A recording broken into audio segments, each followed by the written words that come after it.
द्वापर युग से जो शास्त्र लिखे जाते हैं सब संस्कृत भाषा में लिखे जाते हैं। बाबा ये द्वापर युग से जो शास्त्र लिखे जाते हैं सब संस्कृत में लिखे जाते हैं। काय में लिखे जाते हैं? संस्कृत भाषा नहीं बाबा, मतलब संगम युग में हिंदी बोलते हैं। संस्कृत का अर्थ होता है सुधरी हुई, जिसको स्पेशली आर्टिफिशियली सुधारा जाता है। आदि में भाषा नहीं थी इतनी। जब सृष्टि का आदि काल होता है तो मनुष्यों को ज्यादा बोल बोल करने की जरूरत है या उनकी आत्मा का वाइब्रेशन ही ज्यादा कार्य करता है? वाइब्रेशन ही इतना तीखा कार्य करता है कि इशारे मात्र से दूसरा सामने वाला व्यक्ति भाव को समझ जाता है। वहाँ वाइब्रेशन की, भाव की भाषा होती है। अंश मात्र आवाज वाली दुनिया है और आज की दुनिया आवाज वाली दुनिया है। सृष्टि के आदि में आवाज नाम मात्र को थी।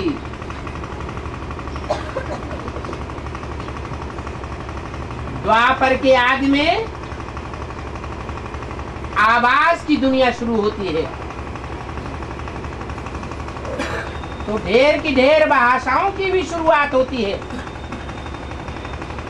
ये काम एकदम शुरू हो जाता है या धीरे धीरे शुरू होता होगा? धीरे धीरे होता है।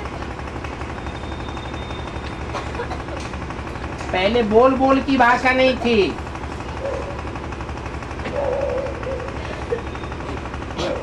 जो भी शास्त्र बने वो तो 400-500 वर्ष के बाद बने हैं द्वापर युग में। पहले तो अजंता, एलोरा, एलिफेंटा की गुफाएं जो 2-2,500 वर्ष पुरानी गुफाएं मिल रही हैं, उनमें चित्रकारी होती थी। वो चित्रकारी की भाषा थी। शास्त्र नहीं बनाए गए थे पहले। चित्रों के आधार पर बाद में शास्त्र बनाए गए हैं। तो भाषा का सुधरा हुआ रूप नहीं था। पहले पहले लिखे गए हैं वेद, वेदवाणी।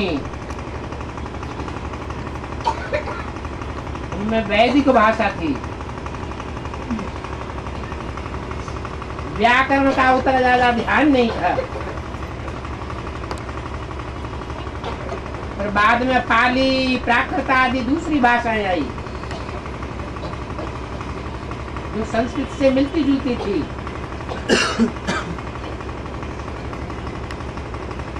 जब ये शास्त्र बने हैं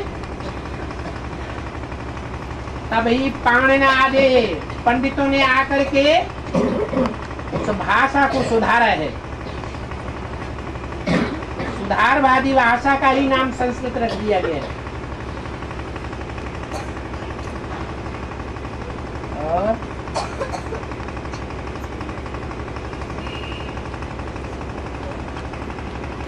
बाबा ये 16 कला जो है, 16 कला सतयुग में 16 कला और फिर 12 फिर 8 फिर ये नौकरा, ये क्या चीज, ये कलाएं क्या? मुरली सुन रहे हो रोज? हाँ। झूठ बोलो कौआ काटेगा। अरे नहीं, अरे नहीं, रोजाना मुरली। तो मुरली में ये बात नहीं आई है वो अभी नहीं सुनी कि जो एक बार नहीं 10 बार आई है। हमने एक बार भी नहीं सुनी। अभी तो पूछ तुम रहे, मुरली नहीं सुनते हो ना? मुरली नहीं आया अभी, हमने सुना उसमें जो हम सुन रहे हैं रोज ना। मुरली में ये बात 20 बार आ चुकी है। हाँ, कौन? क्लैरिफिकेशन में हाँ। कि जैसे चंद्रमा की कलाएं होती हैं। अरे पता है, तो ऐसे ही अभी बंद हो, ऐसे ही ये रोशनी है आत्मा की। जैसे 2 कला कौन सी कम हो गई? फिर वही 2 कला कम। अरे जैसे एक शेर में 16 छटाक होती है, वो तो ठीक है। 1 किलो में 8 कला के बाद 9 कला रह गई। तो नंबर है, ये मेजरमेंट है। ये मेजरमेंट जैसे जैसे घटता जाता है तो कहते हैं आत्मा की ज्योति की क्षीणता हो गई, आत्मा की शक्ति क्षीण हो गई। 8 कलह के बाद कलयुग में बिल्कुल कला नहीं रही, वही शक्ति क्षीण हो गई। आत्मा में जो रोशनी है वो खत्म हो गई, जो सच्चाई को सोचने की शक्ति है वो क्षीण हो गई। सारी दुनिया झूठ के ऊपर चल पड़ी, उसको कहते हैं अंधकार की दुनिया। आत्मा की रोशनी बढ़ती है तो जैसे 16 कला तक बढ़ जाती है। चंद्रमा से उसका मिसाल दिया जाता है। 15 दिन रोशनी घटती है और 15 दिन रोशनी बढ़ती है। ये बढ़ी हुई रोशनी की दुनिया है जिसे सतयुग और त्रेता कहा जाता है।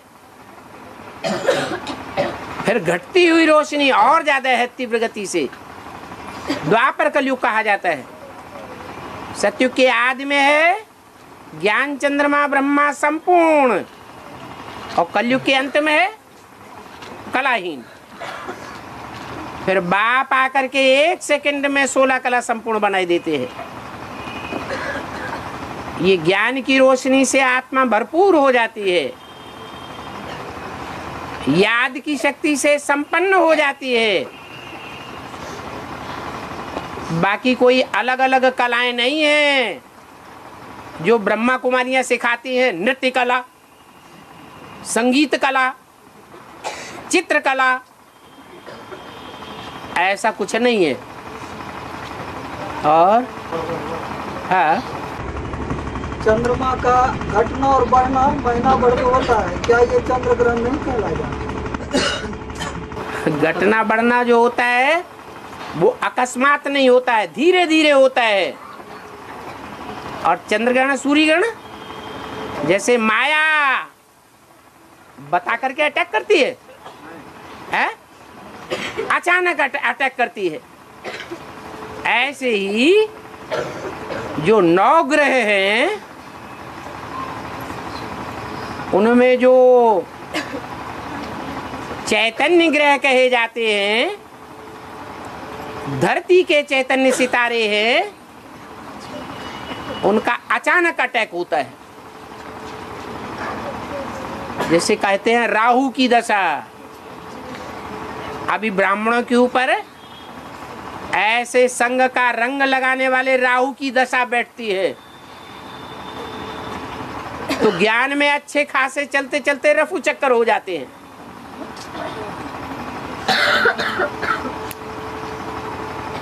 बाकी ऐसा नहीं है जैसे समझा जाता है।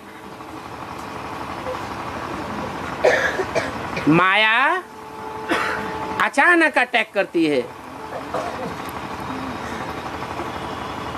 वही ग्रहण है। ग्रहण भी कभी अधूरा लगता है, कभी संपूर्ण लगता है, कभी चौथाई लगता है।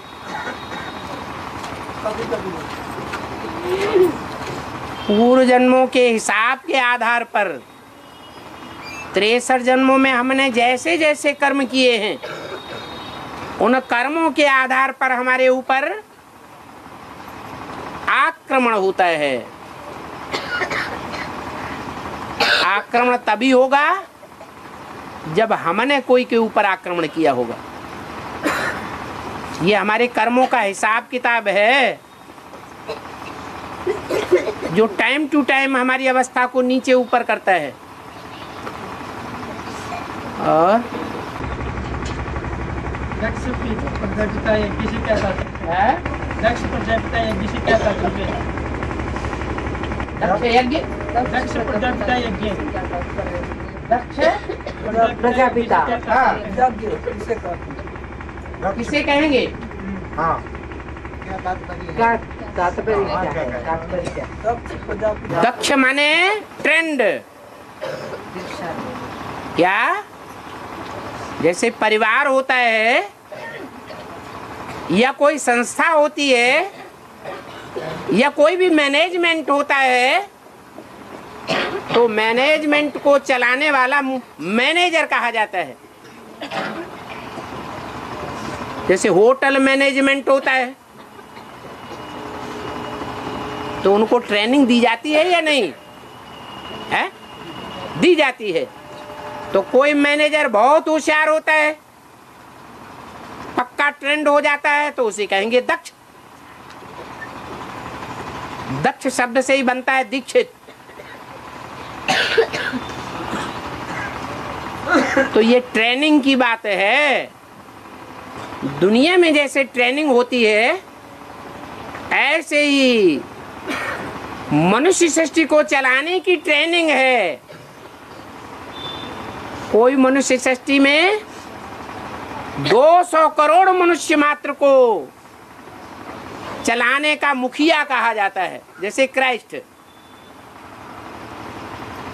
वो अपने हुजूम का प्रजापिता है, अपने हुजूम को चलाने में दक्ष है। ऐसे ही नंबरवार और भी धर्म पिताएं हैं जो मानवीय सृष्टि के कोई न कोई छोटे बड़े ग्रुप को संचालन करने में दक्ष हैं।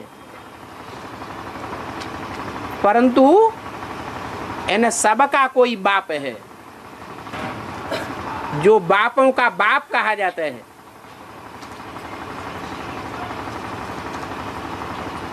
धर्म पिताओं का भी पिता है। हर धर्म में जिसकी मान्यता है वो 100% दक्ष है,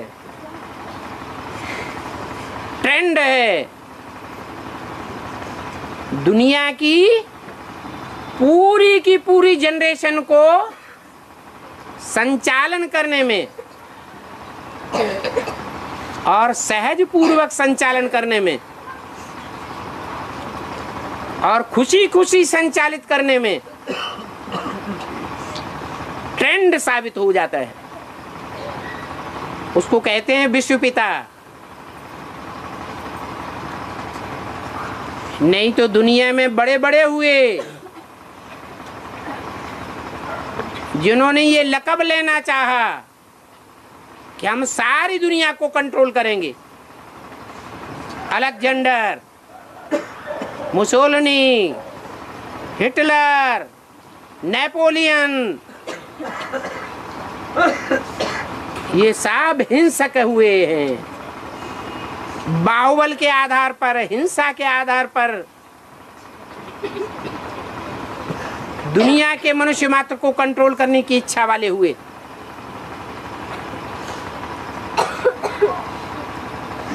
ये कोई दक्षता नहीं है, वो असफल हो गए। एक ही दक्ष प्रजापिता का गायन है जो सारे ही मनुष्य मात्र का मुखिया गिना जाता है।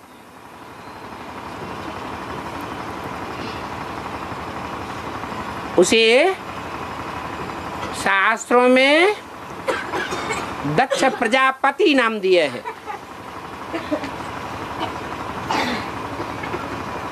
पिता पहले होता है या पति पहले होता है? पिता जन्मदाता पहले होता है। कंट्रोल करने वाले को, रक्षण करने वाले को पति कहा जाता है। विश्वपति बाद में बनता है। तो जो संपन्न स्टेज है उसका शास्त्रों में गायन है दक्ष प्रजापति। और पंचमुखी ब्रह्मा कहते हैं। हाँ जी। तो तीन तो हमारे सामने हैं। तीन तो सामने हैं। तीन सामने हैं। हाँ। कौन कौन है? राम, है? सीता, है? राम वाली आत्मा, हाँ। सीता वाली आत्मा, जगदम्बा वाली आत्मा। सीता वाली आत्मा तो शरीर मतलब साकार में है। हाँ, सीता वाली आत्मा ब्रह्मा है। सीता वाली आत्मा जो हमें ज्ञान ज्ञात है, सीता वाली आत्मा हमारे मतलब साकार शरीर से है सन्मुख, लेकिन ब्रह्मा सरस्वती वाली आत्मा तो है मतलब साकार से तो है नहीं। और यादगार जो है संपन्नता का बनता है, यादगार जो भी बनता है तो संपन्न स्टेज का। हाँ जी। तो वो तो आत्माएं हैं, वो शरीरधारी तो है नहीं। तो पंचमुखी ब्रह्मा बनता है, आत्मा का बनता है। जो शरीर से जो कंचन काया बनाएगा उसी की संपन्न स्टेज बनती है। अच्छा, तो ब्रह्मा की संपन्नता की यादगार है। तो पंचमुखी ब्रह्मा तो दो मुख कौन से ब्रह्मा कहेंगे, 3 मुख तो हैं। वो एक समझने की बात है, कोई को 5 मुख होते नहीं है इकट्ठे। अगर हैं भी तो एक सामने मुखिया के रूप में दिखाया जाएगा और बाकी दूसरे कोई राइटियस और कोई लेफ्टिस्ट और कोई एकदम पीछे बैक साइड में। तो जैसा जिसका पार्ट है उसी रूप में चित्रित किया जाता है। तो ब्रह्मा सरस्वती वाली आत्मा पंचमुखी में शामिल की जाएंगी। हाँ जी। ब्रह्मा सरस्वती वाली जो शरीर छोड़ चुकी हैं हाँ, वो शामिल की जाएंगी पंचमुखी में। उन्होंने ब्राह्मण षष्ठी की स्थापना का कार्य में सहयोग प्रैक्टिकल में नहीं दिया कि नहीं दिया सहयोग। तो मानना पड़ेगा ब्राह्मणों का बाप। ये बात जो है चर्चा काफी चली थी, तो इसी हिसाब से बताया था, लेकिन वो बात वहाँ पर जो है कट कर दी गई थी कंपनी में कि वो तो आत्मा है ही नहीं शरीर से। शरीर से नहीं है तो क्या हुआ, लेकिन वो ब्रह्मा के रूप में तो गायन होंगी। ब्रह्मा अधूरा है या संपूर्ण है? अधूरे स्वरूप में गायन तो होगा। हाँ, तो गायन है। पंचमुखी ब्रह्मा का भी गायन है, चतुरानन का भी गायन है। और बोलो बोलो। बाबा है 108। तो अभी अष्टदेव जो बताए जाते हैं तो उसमें अष्टदेव में एक सूर्यवंशी हो गया है। अष्टदेव में जो 8 देव हैं उनमें तो एक सूर्यवंशी है। एक ही है सूर्यवंशी। तुम्हें एक ही सूर्यवंशी दिखाई दिया।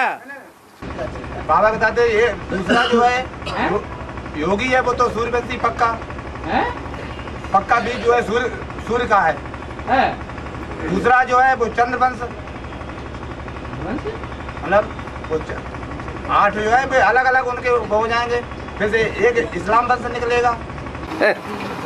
ये बताओ कि वो 84 जन्मों में ज्यादा से ज्यादा जन्मों तक इस्लामी बौद्धि का पार्ट बजाते हैं या सूर्यवंश का ही पार्ट बजाते हैं? 8। तो जो पक्के सूर्यवंशी होंगे वे तो हर जन्म में मतलब हर जन्म में सूर्य के साथ ही होंगे, वो इस्लाम वंश में जाएंगे नहीं। ये कहा कि 84 जन्मों में से जन्म जन्मांतर के साथी सूर्य के कौन हैं और कितने? 12 हुए। 12 हैं जन्म जन्मांतर के। शूटिंग पीरियड में देख रहे हो, शूटिंग पीरियड में तुम्हें साथी दिखाई पड़ रहे हैं। साथी हैं कि विरोधी हैं? तो वो दूसरे वंश के विरोधी होंगे, लेकिन पक्के जो सूर्यवंशी होंगे वे तो साथी होंगे। जब से वो तो 12 में 4 जो नष्ट देव हैं वो विरोधी दिखाई पड़ रहे हैं या सहयोगी दिखाई पड़ रहे हैं? वो तो विरोधी है। तो फिर सूर्यवंशी कहाँ हुए? जो 84 जन्मों में 83 जन्मों में विरोधी साबित हो जाएं या 62 जन्मों में विरोधी पक्के साबित हो जाएं तो उनको सूर्यवंशी कहेंगे। तो वो 4 जो विरोधी हो जाते हैं वो तो एकदम कट हो गए। तो ये 8 हुए, फिर 4 कौन से हो? 4 कौन से रहेंगे मतलब सूर्यवंशी? और 7। जब नाम ही दिया जाता है सूर्यवंशी तो सूर्य सबसे पहले या दूसरे ग्रह सबसे पहले? तो चाहे बेसिक के आदि में देखो 4 घोड़े और चाहे एडवांस के आदि में देखो 4 घोड़े, वो दिखाई पड़े या नहीं पड़े? तो फिर उन्हीं की गिनती कर दो।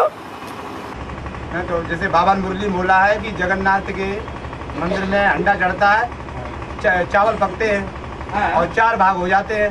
वो संपन्न स्टेज दिखाई गई है या अधूरी स्टेज दिखाई गई है? तो सन 76, 77, 78 में ये चारों आत्माएं, जो आदि में सो अंत में, नहीं तो ये 4 आत्माएं पकी थी दिल्ली में।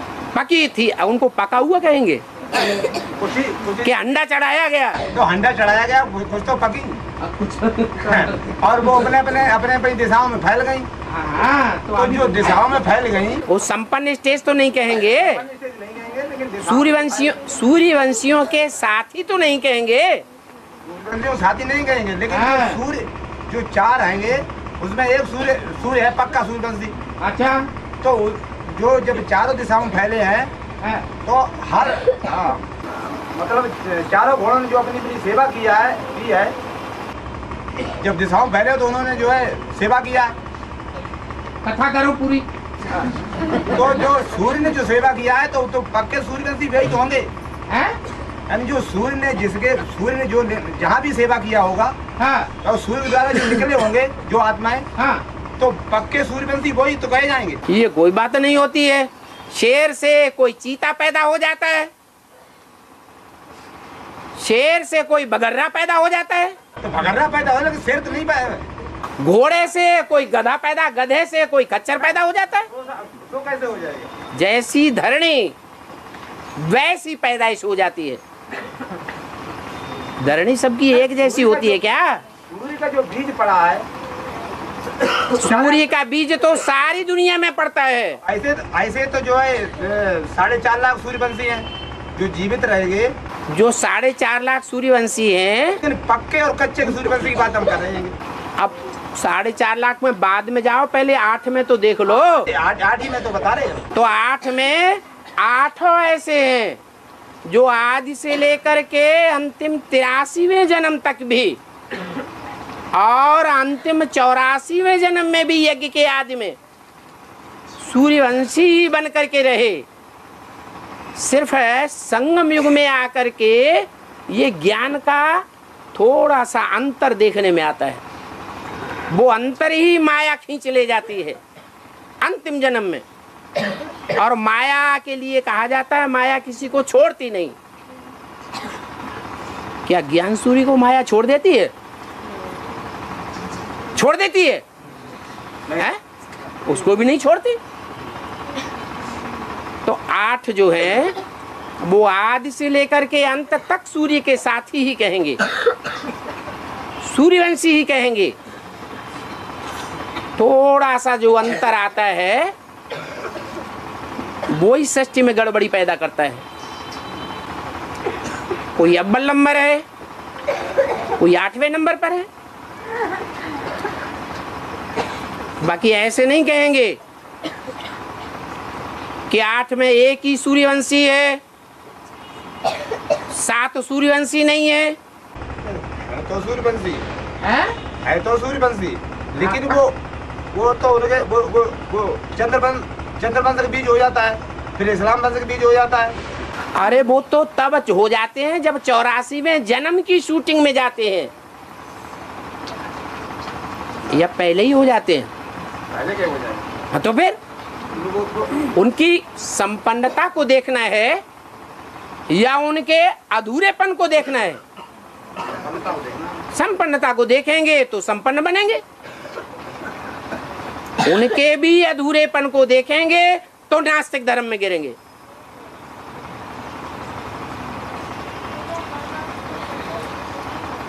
वो सारी सृष्टि के पूर्वज हैं।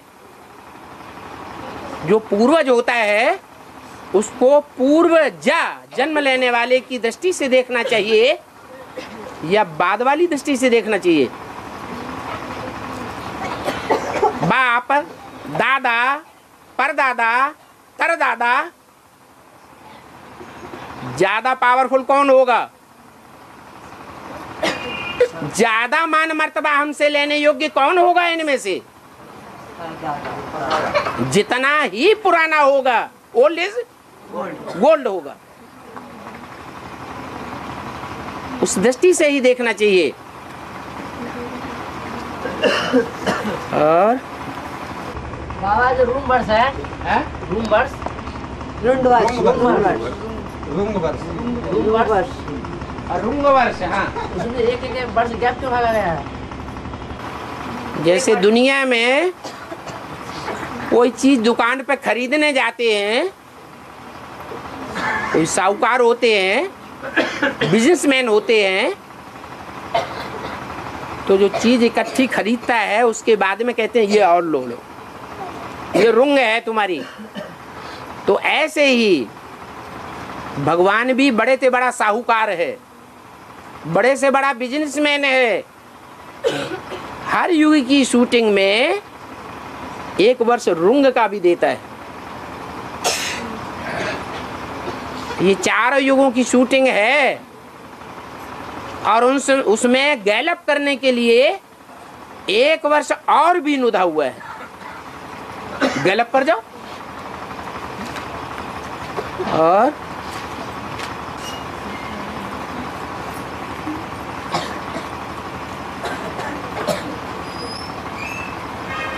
वो प्रश्न बार बार आ जाता है बच्चों के द्वारा, बाबा शंकर के गले में सांप क्यों दिखाते हैं?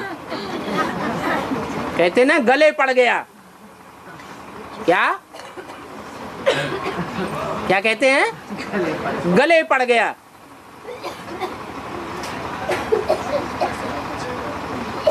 कोई साहूकार आदमी है, बड़े घर का आदमी है, सभ्य घर का आदमी है, और किसी छोटे घर की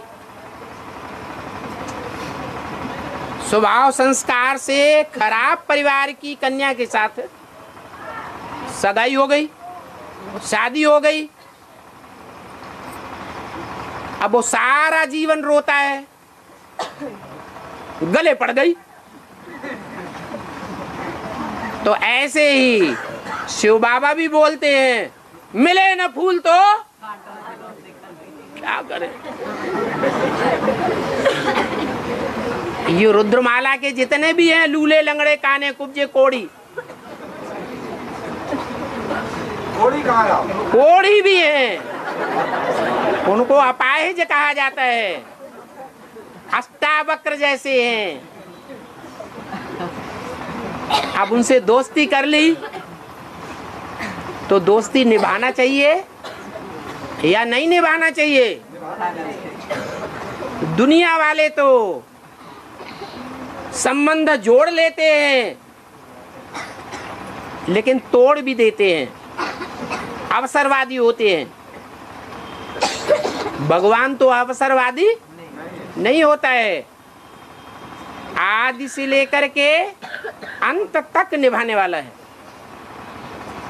और निभाने के आधार पर ही भगवान के पार्ट को भगवान का पार्ट मिलता है।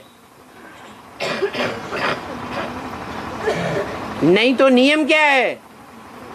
1 बार माफ, 2 बार माफ, तीसरी बार माफ नहीं होना चाहिए। लेकिन यहाँ तो 70-71 साल होने जा रहे हैं। और तो गले पड़ गई का मतलब ये सब सांप हैं। कोई गले में पड़े हुए हैं, कोई कमर में पड़े हुए हैं, काम विकार की औलाद हैं, कोई गले में पड़े मोह विकार की औलाद हैं,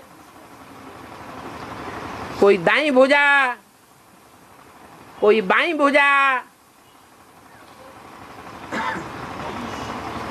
क्रोध,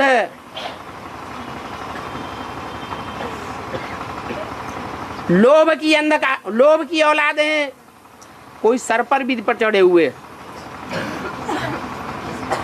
अहंकार की औलाद हैं।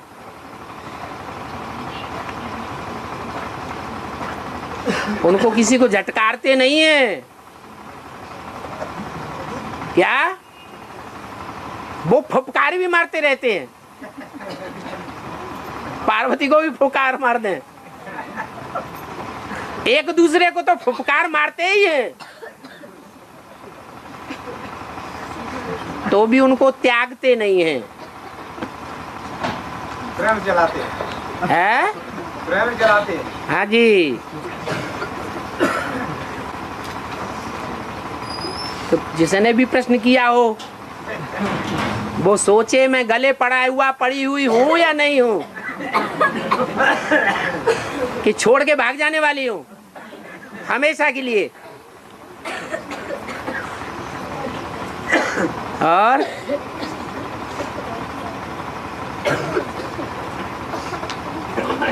दूसरा प्रश्न भी यही है।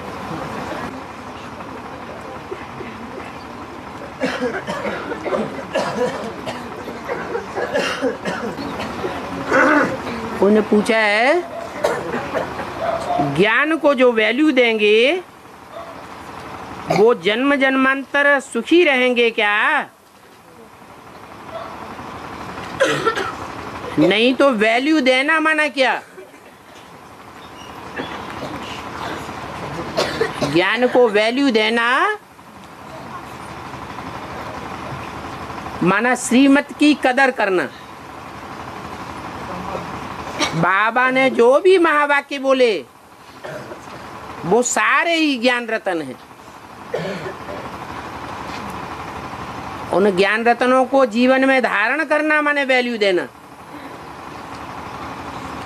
जितना हम धारण करेंगे उतना ही औरों को धारण करा सकेंगे। धारण करने वाले यहाँ ज्ञान रत्नों को धारण करते हैं और वहां जन्म जन्मांतर स्थूल धन के अधिपति बनेंगे। अर्थात ये ज्ञान रत्न ही स्थूल रत्न बन जाएंगे। ये जन्म जन्मांतर की बात है, एक जन्म की बात नहीं है।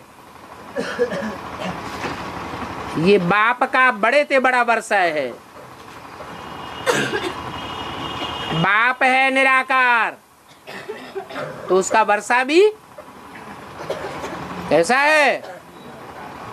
अरे बाप इस सृष्टि पर आता है तो क्या धन संपत्ति मैलमाड़ियां लाता है? ज्ञान रतन ही देता है।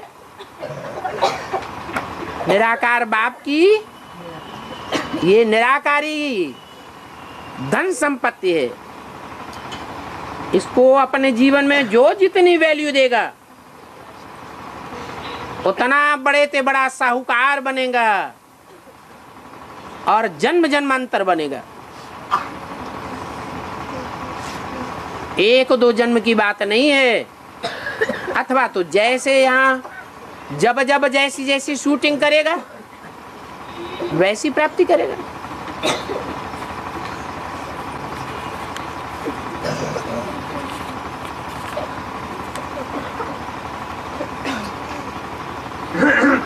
और महाभारत में युद्ध नकुल ने उनको सिर पे ढका वो किया।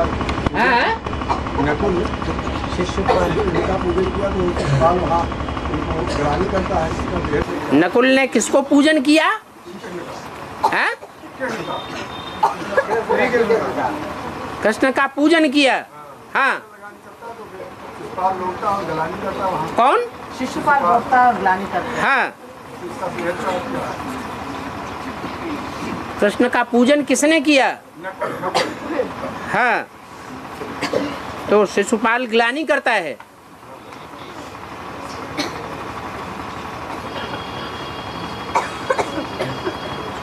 नकुल का पार्ट किसका है?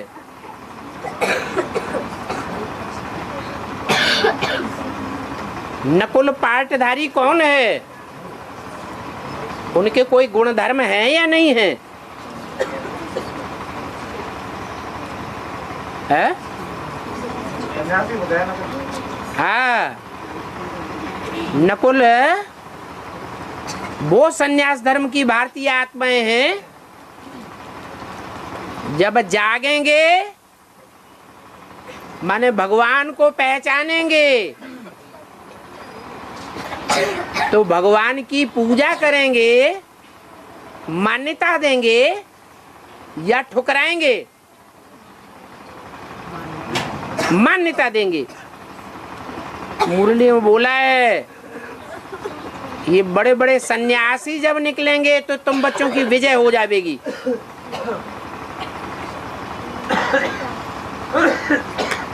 ये जन्म जन्मांतर पवित्रता को विशेष मान देने वाली आत्माएं हैं।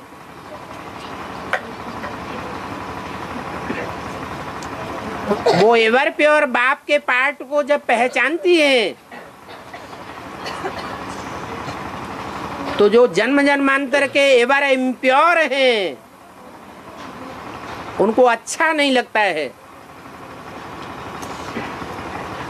वो हैं शिशुपाल, अर्थात ज्ञान में चलने वाले जो छोटे छोटे मंद बुद्धि बच्चे हैं, बच्चा बुद्धि, उनकी पालना करने वाले हैं। उनको तोड़ लेते हैं, अपना बना लेते हैं और उनका हुजूम बना करके गालियां देते रहते हैं। किसको? है? भगवान को भी गालियां देते हैं।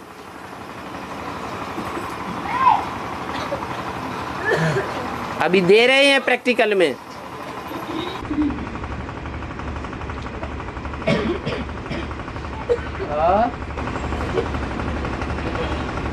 नेवला भी कहते हैं। तो नेवला भी कहते हैं। हाँ, नेवला भी तो यही काम करता है कि जब सांप को पकड़ लेता है, विष उगलने वाले सांप हैं, लेफ्टिस्ट या राइटियस है? लेफ्टिस्ट, इस्लामी, क्रिश्चियन, मुसलमान, नास्तिक, इनको खंड खंड कर देगा। इनके धर्म का खंडन कर देंगे, टुकड़े टुकड़े कर देंगे। इनके धर्मों का नाम निशान गुम कर देंगे। इसलिए न्योले का पार्ट है।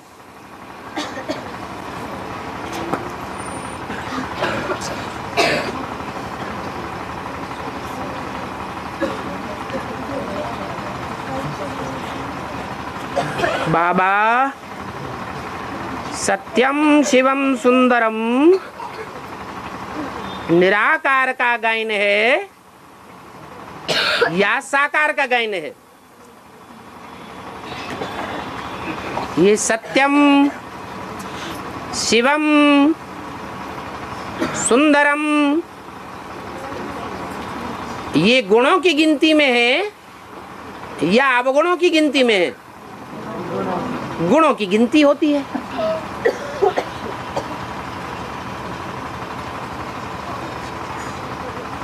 तथाकथित ब्रह्मा कुमारों ने 32 गुणों वाला भगवान का चित्र बनाया है।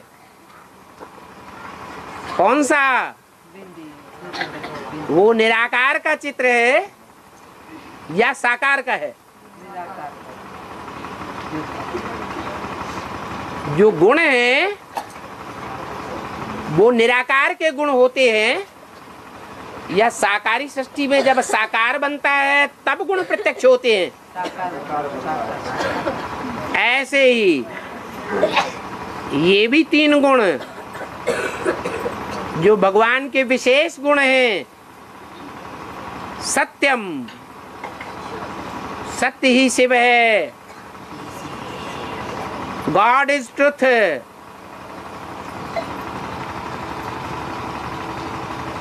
और आत्माएं ऐसा सच्चा पार्ट नहीं बजाती हैं साकार शरीर के द्वारा। सब झूठे साबित हो जाते हैं।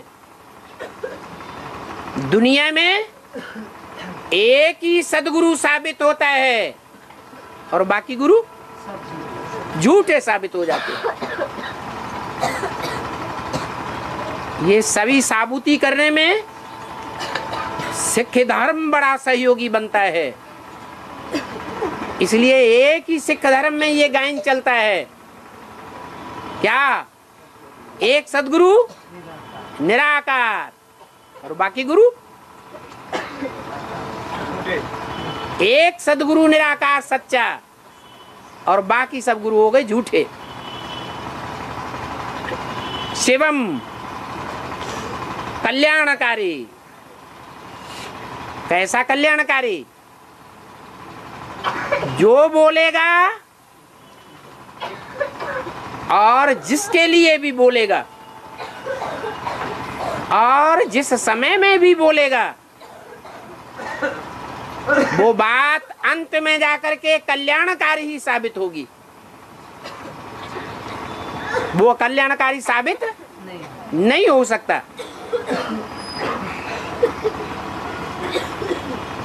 कर्म इंद्रियों से जो कर्म करेगा, जिसके साथ भी करेगा, जिस टाइम पर भी करेगा, वो प्रत्येक कर्म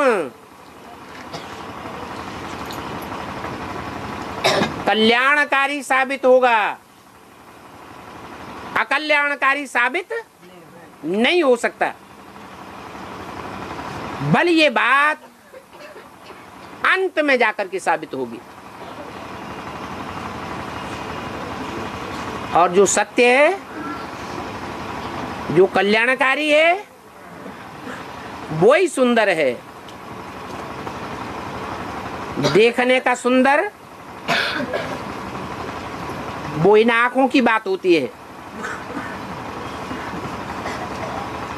तीसरे नेत्र से भी सदैव सुंदर दिखाई दे, वो रूप तीसरी कोटि में वो गुण आता है।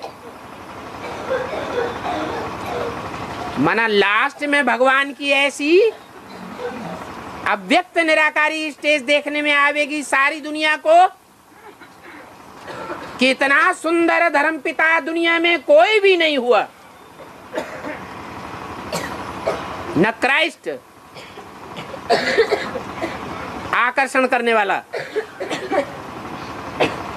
न बुद्ध, न गुरु नानक। एक भी धर्मपिता इतना सुंदर नहीं होता है जितना वो सनातन धर्म का स्थापन करने वाला धर्मपिता शिव बाबा सारे संसार को आकृष्ट करता है। इसलिए उसका नाम कृष्ण पड़ता है। कृष्ण माने आकर्षण करने वाला। वो ही व्यक्तित्व उसी जन्म में पुरुषार्थ के आदि में आकृष्ट करने वाला होता है या नफरत में देखने में आता है।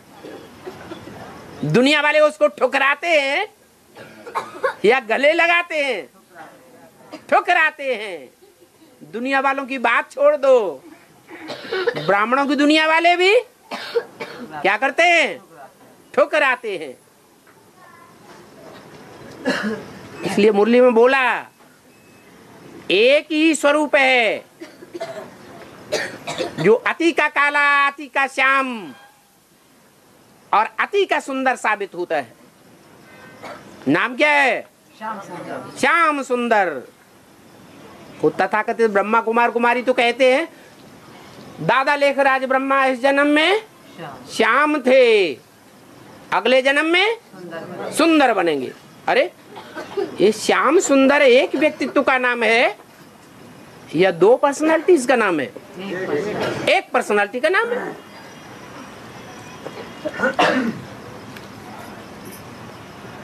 और हाँ, रामायण में लक्ष्मण को जब शक्ति लगती है तो राम रोते हुए दिखाए जाते हैं। राम रोते हुए दिखाए जाते हैं। रोते हुए दिखाए गए हैं? हैं? हैं? तो भगवान रोत का भगवान तो रोए काय? बड़ा जैसे कर्म करेगा तो बड़ों को देख। अगर कोई पे आपत्ति आ गई, कोई मरणासन्न होने जा रहा है, तो जो अजीज है वो खूब हंसने लगे सबके सामने, घी पूड़ी बांटने लगे, लोगों को खुशी दर्शित करने लगे, तो दुनिया भी क्या करेगी? है वो ही करेगी। इसका मतलब ये हुआ कि हमको ऐसा कोई कर्म नहीं करना है जिससे दुनिया को दुख हो जाए।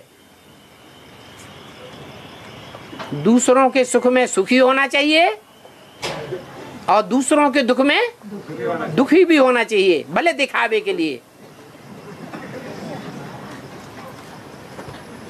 इतना ज्ञानी बन करके दिखाने की जरूरत नहीं है।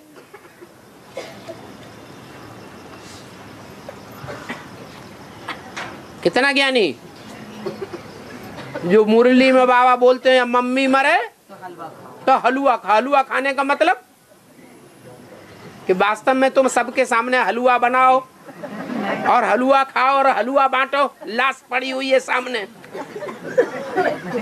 ये हलवा बताया क्या?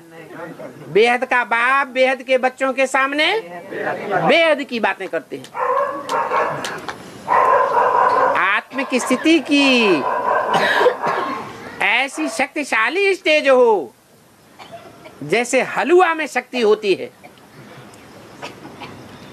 कि जो रोने वाली आत्माएं हैं वो भी शांत होने लगे। ऐसी याद की स्टेज में टिक जाना चाहिए।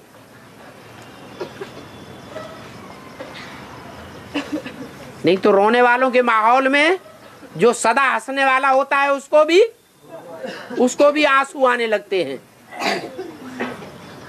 और संगम युग मौजों का युग है या रोने का युग है, रुलाने का युग है?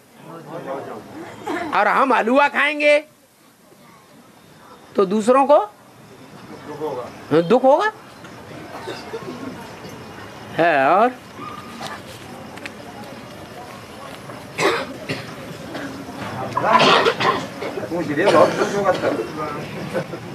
पूंछ बड़ी होगी तो पूछेंगे नहीं है? रावण के सिर बहुत हो, ढेर के ढेर निकलेंगे या नहीं निकलेंगे? तो निकलेंगे।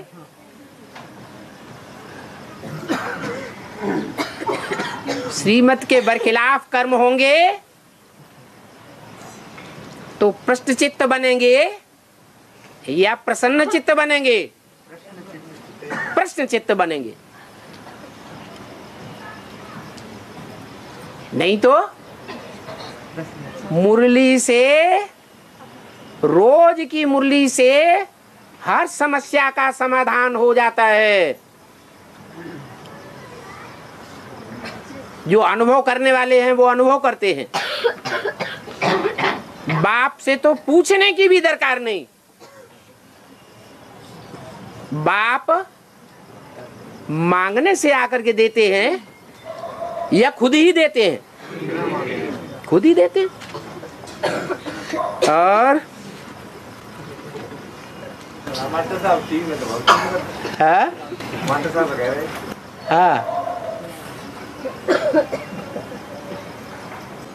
अब सब दिखावा करेंगे। चुप।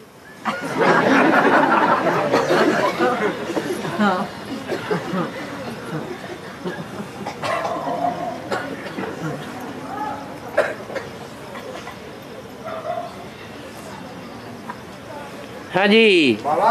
हाँ हिंदी भाषा और अंग्रेजी भाषा, हाँ हिंदी में जैसा लिखा जाता है वैसा ही बोला जाता है। हाँ लेकिन अंग्रेजी वैसा नहीं है। हाँ।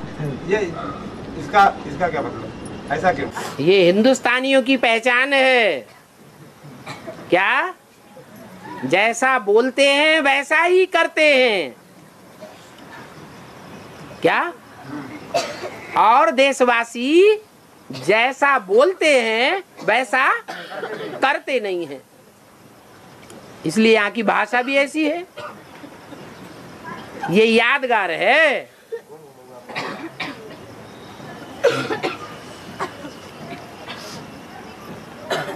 प्रश्न आया है, रावण यमराज को भी पराजित कर देता है।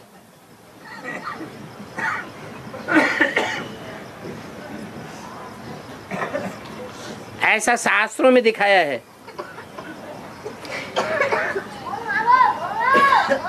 क्या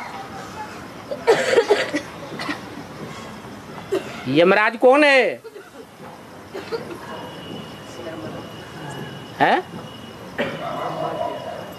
108 की लिस्ट में है, 1008 की लिस्ट में है, 16,000 की लिस्ट में है, 1,00,000 शालिग्रामों की लिस्ट में है,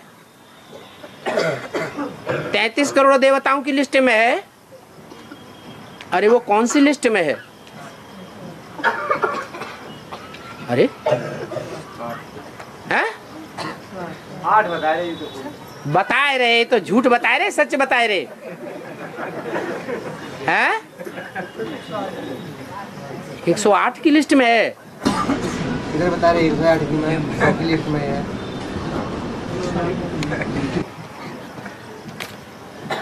इतना ज्ञान लेने के बाद हर एक को अपने पूर्वजों का तो ज्ञान हो जाना चाहिए, जल्दी जल्दी हो जाना चाहिए।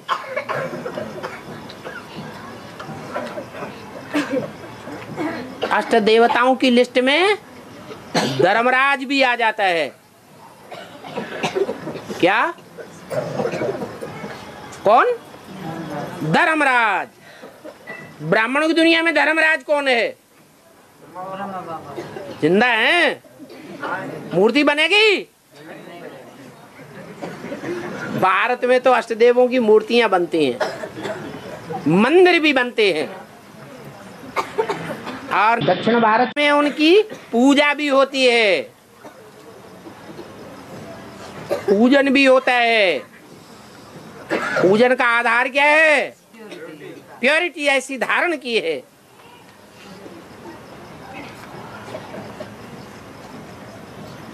माने धर्मराज जो है, मुरली में क्या बोला उसके बारे में? मेरा राइट हैंड है, मेरा राइट हैंड है।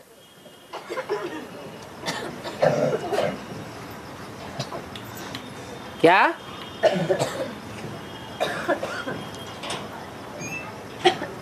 कौन है राइट हैंड? है? कृष्ण वाली। अरे कोई है या नहीं है? हवा है। कृष्ण वाली आत्मा, आत्मा की मूर्ति बनती है। हाँ, 95 में आत्मा को मान लेते हैं तो फिर इसमें जब पंचमुखी ब्रह्मा मान लेते हैं आत्मा, तो इसमें भी मान लेना चाहिए। इसमें धर्मराज में वो ब्रह्मा नाम है, जैसा नाम वैसा काम। वो अम्मा नहीं है। धर्मराज क्या है? धर्म का और धारणाओं का राजा बनकर के प्रत्यक्ष होता है। तब तो दूसरों को दंड देगा। खुद ही कायदे कानून नहीं जानता होगा, खुद ही नहीं चलता होगा, तो दूसरों को दबाव दे सकता है कि तुम भी चलो? नहीं। और धर्मराज से सब भागते हैं या गले लिपटते हैं? यहाँ शूटिंग भी हो रही होगी क्या? जो भी दुष्कर्मी ब्राह्मण हैं या ब्राह्मणियां हैं,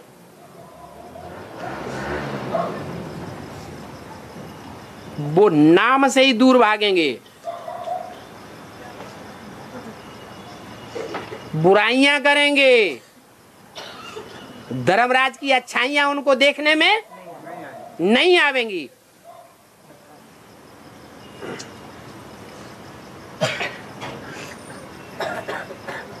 बाप कहते हैं मेरे तो गले लटक जाते हैं। क्या दूसरे धर्मों के भी हो, दूसरे धर्मों में कन्वर्ट होने वाले भी हो, दूसरे धर्मों की राजाई स्थापन करने वाले भी हो, तो भी वो मेरे गले लपट जाते हैं और धर्मराज से भागते।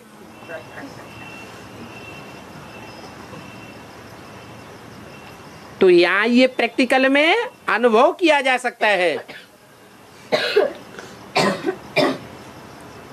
कोई प्रैक्टिकल में ऐसा पार्ट बजाने वाली आत्मा है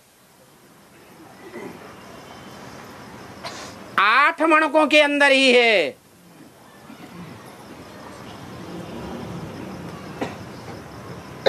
कि जिनके ऊपर सब फिदा हो जाते हैं। देखने में आता है, जो आता है सो फिदा होने लगता है। क्या खास करके शक्तियों को बाबा कहते हैं राइट हैंड, कहते हैं नहीं, गो पहन लेफ्ट हैंड। वो खास करके शक्तियां तो मोस्टली फिदा होने लग पड़ती हैं जिनके ऊपर, वो भी धर्मराज से घृणा करते हैं।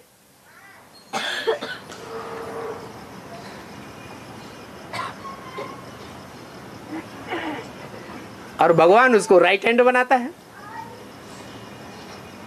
बड़े सकते में आ गए सबके सब। क्या झाड़ के चित्र में जड़ों में 4 इधर बैठे हैं, लेफ्ट वो इधर और 4 इधर। वो हमारे लिए इधर वाले राइट हैंड दिखाई पड़ते हैं सामने से देखेंगे तो, लेकिन बीच में 2 बैठे हैं सृष्टि के माता पिता के रूप में, उनको कहें जगत पिता जगदम्बा के रूप में बैठे हैं ना। उनमें राइट कौन है और लेफ्ट कौन है? विधर्मियों की तरफ कौन बैठा है और भारतवासियों की तरफ कौन बैठा है? शंकर विधर्मियों। बाप बैठा है विधर्मियों को कंट्रोल करने के लिए। बाप बाहर को संभालता है और माँ अंदर भारतवासियों को संभालती है। तो जो बाप की बैठक है वो बाप बोलता है धर्मराज है मेरा राइट हैंड।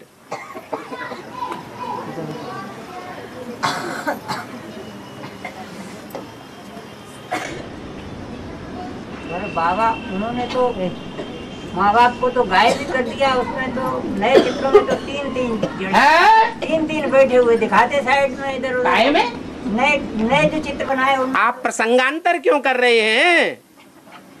जिनकी बात चल रही है वो कहो ना। प्रसंगांतर करेंगे तो लंबा लंबा चौड़ा चौड़ा होता जाएगा। बात हो रही है धर्मराज की। उन 8 में से जो 8 बीज रूप आत्माएं हैं, उन 8 में से एक कौन सी है? क्योंकि भगवान बाप को तो सब पसंद करते हैं। करते हैं या नहीं करते हैं? और भगवान बाप का जो दूसरा मण का सहयोगी है उसको भगवान बाप पसंद करता है।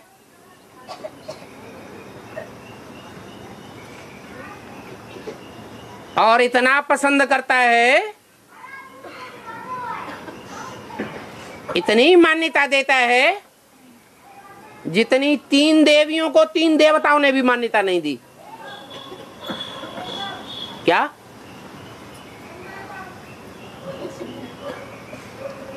तो जिसको भगवान पसंद करता है उसको सारी दुनिया आखिरीन पसंद करेगी या नहीं करेगी? उसका नाम दे दिया परदादी। ये एडवांस की दुनिया में जैसे परदादी हैं, लास्ट में सब उनको मानेंगे। अब ये अज्ञानता के कारण न भी माने, क्योंकि और धर्म में कन्वर्ट होने वाली आत्माएं भी हैं, उनसे प्रभावित होंगी, लास्ट में तो मानेंगे ही। ऐसे ही बेसिक ब्राह्मणों की दुनिया में भी परदादी है। बेसिक ब्राह्मणों में सब उनको पसंद करते हैं।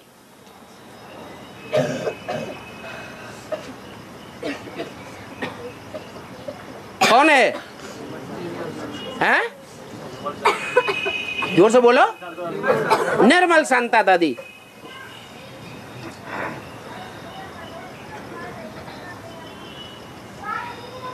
तो वो तो हो नहीं सकता। धर्मराज का पार्ट।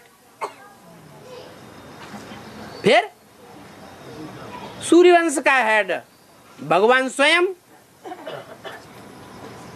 भगवान का मर्तबा पा जाता है। होता तो नहीं है भगवान, लेकिन मर्तबा तो पा जाता है।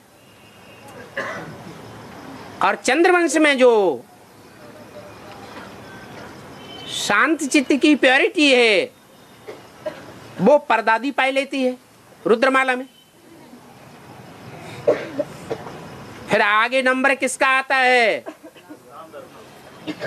जिसकी निशानी झाड़ में दिखाई गई है। बताओ कौन सी निशानी है? निशानी क्या है? पहचान बताओ। है? सभी धर्म पिताएं सामने बैठे हुए हैं।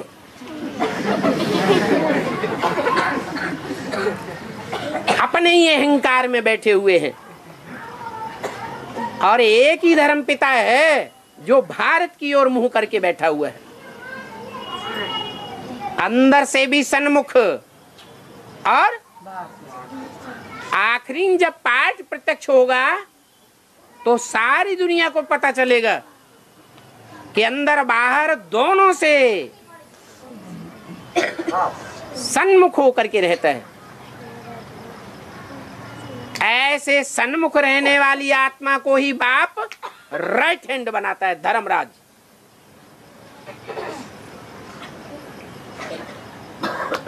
भले कोई कितने भी घृणा करने वाले बने।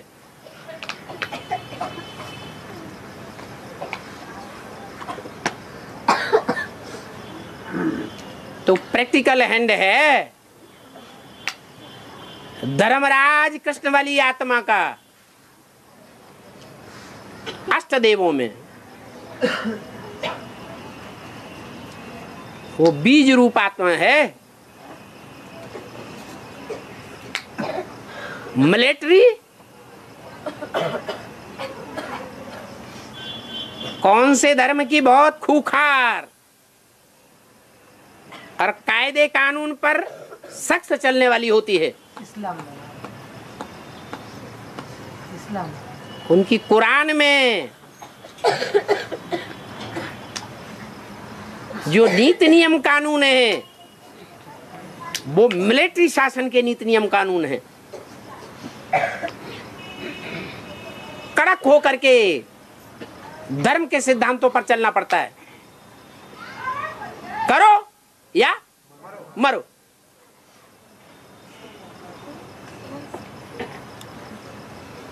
दर्द परिय पर धर्म न छोड़िए। इसलिए बाबा ने भी बोला पहले कौन मरेंगे? ये इस्लामी मरेंगे। इनमें ये शिफ्ट है, या तो करेंगे या तो मरेंगे। तो मरने में भी ये अव्वल नंबर हैं और करने में भी मिलिट्री है।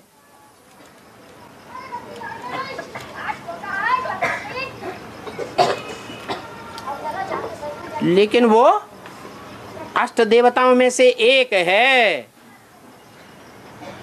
जो बाबा ने बोला कि अष्टदेव जल्दी जल्दी प्रत्यक्ष होंगे। क्या? तीन मूर्तियों की तरह धीरे धीरे प्रत्यक्ष होंगे या कुछ ही वर्षों में प्रत्यक्ष हो जाएंगे? जल्दी जल्दी पार्ट प्रत्यक्ष होंगे।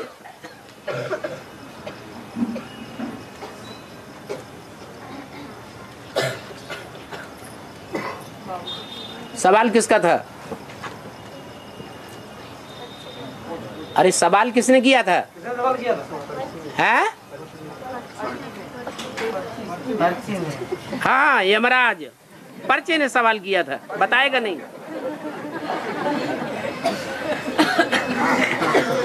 तो उस रावण को भी, रावण ने किसको पराजित कर दिया? यमराज को भी पराजित कर दिया। क्या? एक काशी नगरी ऐसी है जिसको कोई गड्ढे में नहीं ले जा पाता। क्या? हिरण्याक्ष राक्षस सारी दुनिया को, सारी पृथ्वी को गड्ढे में ले गया। काशी नगरी छिटक गई। वो तो दूसरा मणका है। बाकी कितने बचे? 6 बचे। तो 6 में पावरफुल कौन है? वो इस्लाम धर्म।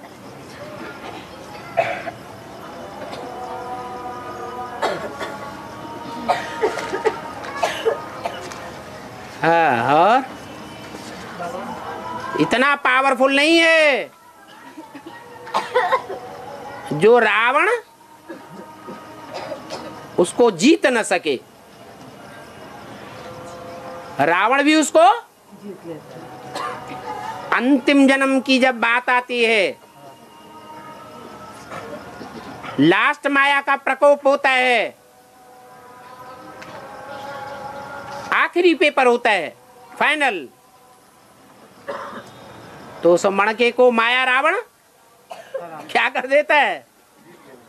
हाँ, पराजित कर देता है। बल पराजित कर देता है, परंतु उसके साथ है कौन? है? बाप जिसके साथ है उसका बाल बाका भी नहीं होगा।